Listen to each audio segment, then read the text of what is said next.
Hi, this is Lisa Mathena from the Lisa Mathena Group Real Estate Firm, and we are here again at Benvenuto in Milford because we have the special opportunity to talk to head chef Jesus Valentino Gordiani. It's a mouthful, but I'm Italian, so hopefully I can Yes, that was perfect. represent. That was perfect. So, Chef, tell me, you are not originally from Milford. How did you end up here at Benvenuto with Lisa and Pancho? And give me a little backstory. Yeah, it's a great question. So, we met probably, I guess, about 6 years ago now, and I was head of business development. I was a corporate chef for a specialty foods company, and every now and then I would get out with the reps and working with our Delaware rep. Benvenuto at the event space was one of our stops that day, and that's where I met Lisa and Pancho, and we did our business there, and shortly after that we just developed a really good, strong relationship where they trusted me and a lot of the things that I would show them that would help their business, and little by little it just grew into a really good relationship, almost family if you want to call it that. And then one day they approached me into coming down to Delaware and working with them on some projects, and here we are. And you said coming down Mm-hmm. from where? So I live just outside of Philadelphia. I'm about 4 minutes outside of Philadelphia, in a small town called Norwood, and that's where I currently reside. So it's about an hour and a half north of Milford, with no traffic. So it's much different down here, but I like it. Well, good. Well, I know that Lisa has taken this space and really transformed it into an Italian villa almost, representing different cities in Italy and the Tuscan region. and the Tuscan region. Thank you. And I know that this was somewhat of a leap of faith coming from a big city atmosphere to a small town in Milford. Yes, and that's exactly what the place is. She had a vision on what she wanted the place to be and how she wanted the place to look, and there's a little bit of a misconception there, and it happens with a lot of different establishments. Although we are a Tuscan inspired restaurant, you see a lot of that in the design and the decor and in the rooms and how things are laid out. But we are in Milford, and we have to listen to the clientele. So as we were talking earlier, we were talking about crab cakes. One of our biggest sellers here is crab cakes, which there's really nothing. Not too many Tuscan crab cakes. No. Nope. There's some San Marzano tomatoes on there, and it's Tuscan. But no, it's one of those things where we really listen to the clientele and things that they want. Look, we're going to be running a beautiful, Tuscan braised pork shank that we did for Valentine's Day. That was just a huge hit. We sold out every night. But that's definitely something that's going to go on the menu. So yes, there are things that are on the menu that are Tuscan, so to speak. I mean, we run a cioppino, which is going to be back on. That was our #1 seller, I believe, in that seafood category. But we did open with a Tuscan cioppino, which is just a really nice pairing of there's clams, there's mussels, there's shrimp, there's usually a fish that's involved. Now, a real Tuscan cioppino is served with bread, right? But we're not really there, and most folks down here, they want it over pasta. I prefer it over pasta. I think it's a little bit more filling than just eating it with a hunk of bread. But that's the way they do it in the old world. And you right? dip the bread. Yes, you dip the bread, Yeah. and that's how you eat it. But here we serve it with pasta, and on top of that, we also add crab to it, right? So it's a different. It's version. a Milford Tuscan cioppino. Yes, it right? is. Yep, there you go. That's a good one. So there are items on there that would be a good representation of what Tuscan cuisine is. But at the same time, there are items on there that are going to bring folks from the area in because they want things that are they want to be able to recognize things on the menu. The menu has to be approachable. So that's one of the things that we really aim for was items that people could pronounce. right? Because we want to be a destination point. We're not a place that you go to for anniversaries or you know, or birthdays or Mother's Day. It's a place you can come to every night of the week. So our primary focus is, you know, just service, quality. We don't cut corners. We use the highest quality ingredients, the freshest of ingredients. And I think when you start with those things, you're going to come out with a really good finished product. Well, I could personally attest to that. I've been here several times, and not only is the food awesome and fresh, but the portions are just huge. They're fantastic. So Yes. tell me a little bit, Chef, about how you come up with some of the menu items that you use and pairings with wine. So it's funny you brought up wine too. You know, we work with some really good somms. We've been, you know, blessed to have those folks here with us that really have been able to guide us into you know, what we really need. And I try not to get too involved in that. When you get involved in too many things, you lose focus of what you're supposed to be doing. So I try to sort of stay in my lane with that, and I ask the experts, you know, the questions. So, you know, just hearing what notes are in a specific wine, you know, kind of pushes me in a certain direction. Okay, I'm going to do this with this wine. Hey, what proteins would you suggest? Well, you know, I would suggest, you know, lamb with this. Okay, well, I do have this dish that kind of has this, but if I twist this ingredient around or pull this, we're going to omit this from the recipe and add this instead. It's going to go perfect. So really, you're just kind of making adjustments, you know, to go along. You know, food is food. There's when you really look at cuisine, right? International cuisine, everybody kind of cooks the same thing, but they add different things to it, you know, that really make that dish pop. You know, there's certain sauces that are, you know, hinted with you know, basil, right? And then you're going to see the same exact thing over here, but instead of basil, they use cilantro, and it just changes the whole profile just by pulling one thing out and adding something else. So in a sense, we're all kind of cooking the same, right?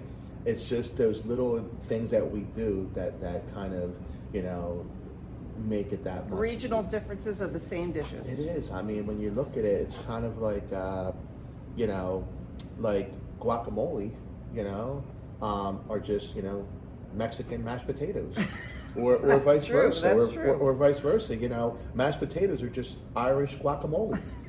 Right, so I'm trying to keep it, you know, keep it politically correct, but it's a truth if you think about it. You know, you have, you know, a specific cuisine where they take mashed potatoes, you know, or they take potatoes, mash them down with some butter and some milk, you know, salt and pepper. You have these folks over here that are taking avocados and they're adding garlic to it and mashing it up, some cilantro, some lime juice, a little salt and pepper, and you got some guacamole. So in a sense, we're all kind of doing the same thing, and I think that's what's great about food is that it speaks all languages, you know what I mean? And you're not passionate at all about it, are you?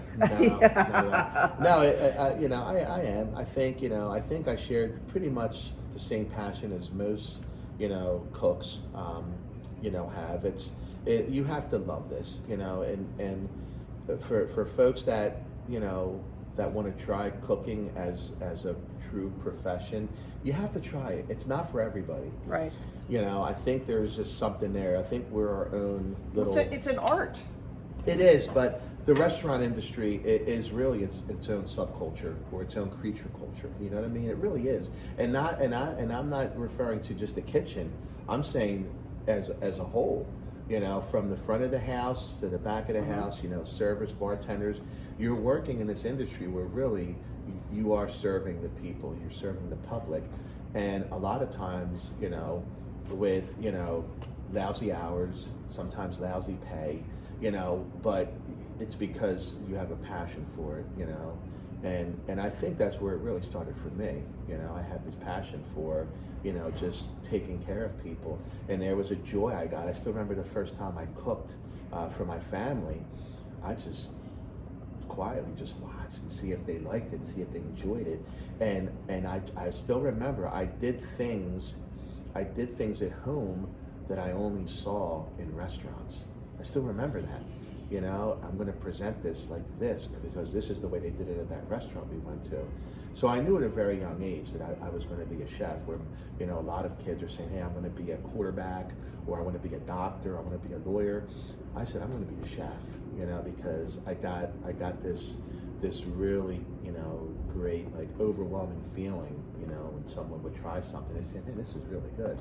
You know, it was very rewarding. And that really kept it going for me. And then when I got my first job, you know, in a restaurant washing dishes, I was so proud of myself and excited. And then I still remember the chef said, hey, take this and chop it and make it look like this. It was parsley, you know? And that was the first thing I did. I cut my thumb, but I did it. And I mean, I'm going back, you know, we're going back like, it was 30 years ago. It's a long time ago. You know, and then little by little, I picked up on it. And, you know, and it's done a lot of great things for me. It's kept me out of trouble when my friends were getting in trouble because they were drinking in the woods, you know, and You were preparing meals. I was working in restaurants. I really was. And don't get me wrong, I did that stuff too. But there were a lot of times where, had I not been working at the restaurant at midnight on a Saturday night, I would have been in trouble. You know, so it's definitely has its benefits, and not just now, but in the past, it's done a lot of great things for me.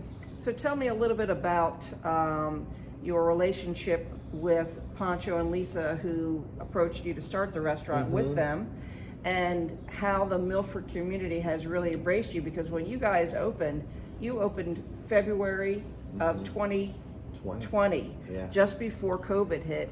They were open for a few weeks, and then they had to shut down. Yes. But the community really pitched in and supported you guys, didn't they? Yes, you have the best questions, by the way. Well, thank you. Yeah, so well, to answer your first question, you know, my relationship with Lisa and Pancho, what's very unique about this is that, you know, I'm working with family, right? I feel like, you know, I work, you know, with two family members, but you know, you don't have the, you know, they tell you don't work with family because it's going to ruin everything, right? But we don't have that. You know what I'm saying? Family with benefits, so to speak, right? Yeah, I mean, you don't have... yeah, right. And so I feel like they're just very easygoing. They trust me in everything. Everybody respects each other's Yes. Yes. talents. Yeah, and I think that one of the things that we really have in common is we really strive for perfection in what we do.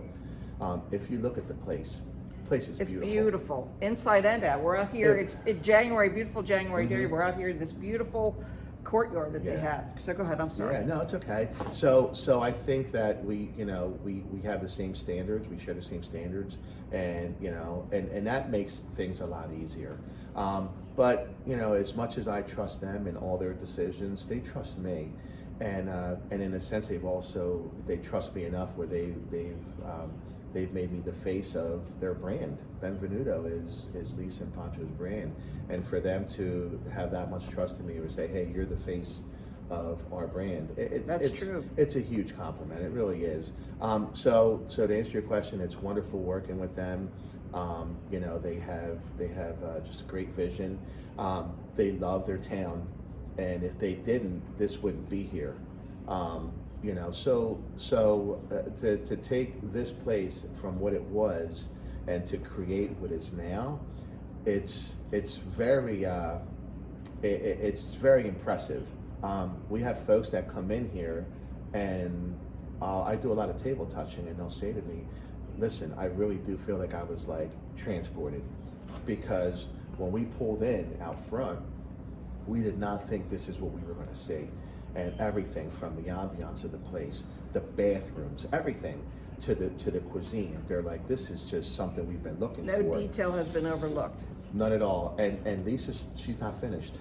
You know, she's always looking at things. Hey, I want to change this, or I want to do this here. It's just like, you know, this is the way we do in the kitchen. You know, we're always looking to, you know, improve on things. And hey, let's take this off the menu and add this. You know, so it's good. Change is good. You can't do the same thing over and over and over and over, year after year after year. You have to change. You have to, you know, grow. Evolve. And you have you have to evolve, and that's what we do.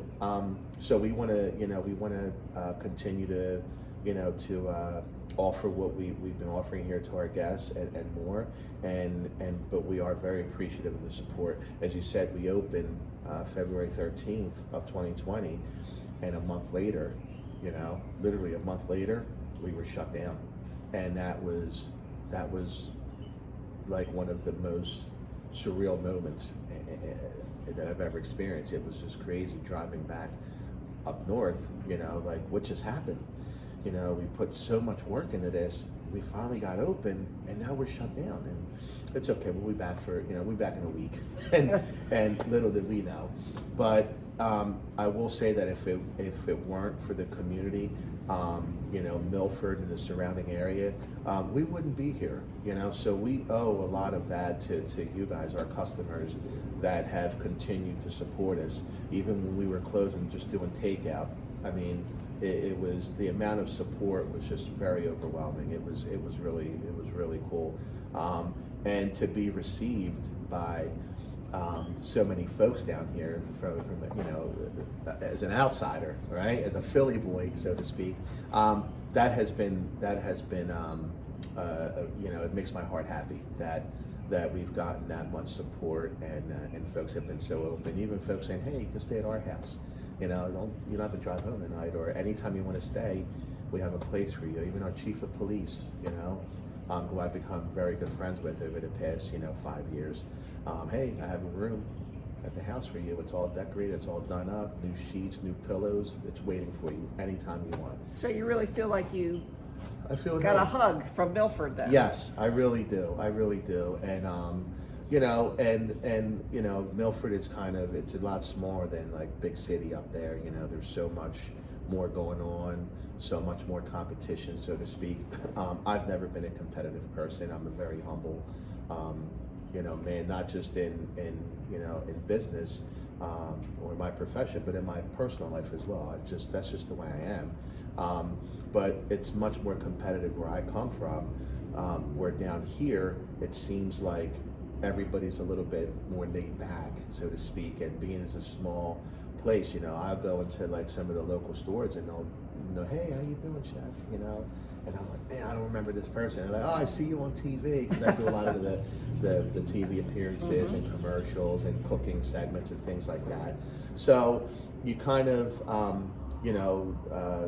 become, a little bit more known in the area than you would be up north. So that's been a little bit,